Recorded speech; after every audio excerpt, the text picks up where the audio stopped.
وہ یہ ہے کہ میرے والد صاحب جو ہے ابھی تک احمدی نہیں ہوئے. اچھا جی. کہاں ہیں وہ پاکستان میں. کس جگہ؟ سرگودا میں. جی سرگودا میں. اچھا. تو والدہ آپ کب کے ہیں؟ میری والدہ جو پیدائشی احمدی ہیں. ٹھیک ہے. تو ان کی شادی شاید 81 یا 82 میں ہوئی تھی اس وقت. ٹھیک ہے. تو ہم نے جب سے ہوش سنبھالا تو اپنے آپ کو احمدی سمجھ رہے اور والدہ کی تعلیم کے مطابق احمدیت ہی کی طرف زیادہ مائل ہے. تو والد صاحب اب بھی نہیں ہے.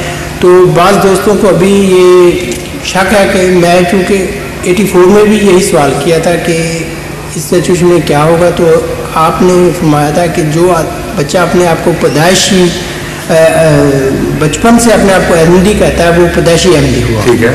تو بعض دوستوں کو یہ اعتراض تھا کہ جو آدمی کے والد احمدی نہیں ہے وہ پیدائشی احمدی نہیں ہو سکتا. نہیں یہ غلط کہتے ہیں. وہ بچہ جس کی ماں احمدی ہو یا باپ احمدی ہو, اگر وہ کسی سٹیج میں زندگی میں غیر احمدی نہ ہوا ہو, یہ شعور میں پہنچے اور اپنے آپ کو احمدی سمجھ رہا ہو, وہ پیدائشی احمدی ہوگا. کوئی اس کے متعلق یہ فتویٰ بدل نہیں سکتا.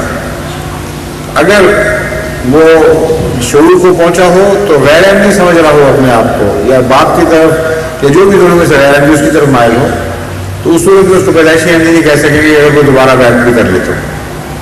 جو 84 میں تقریباً میری عمر 11 سال تھی, تو اس وقت ہمارے گاؤں کے حالات شدید ہمارے. نہیں, میں نے آپ کو جواب دے دیا ہے. اگر آپ کا نفس زیادہ جانتا ہے مجھ سے, مجھے کیا پتا.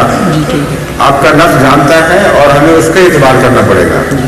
اگر آپ بچپن سے اپنے آپ کو احمدی سمجھتے رہے ہیں اور کسی مرحلے پر بھی آپ کو خیال نہیں آیا کہ میں غیر احمدی ہوں, میں عقیدے میں ماں کی وجہ باپ کے ساتھ ہوں, تو آپ کا حق ہے کہ آپ پیدائشی احمدی کہلائیں.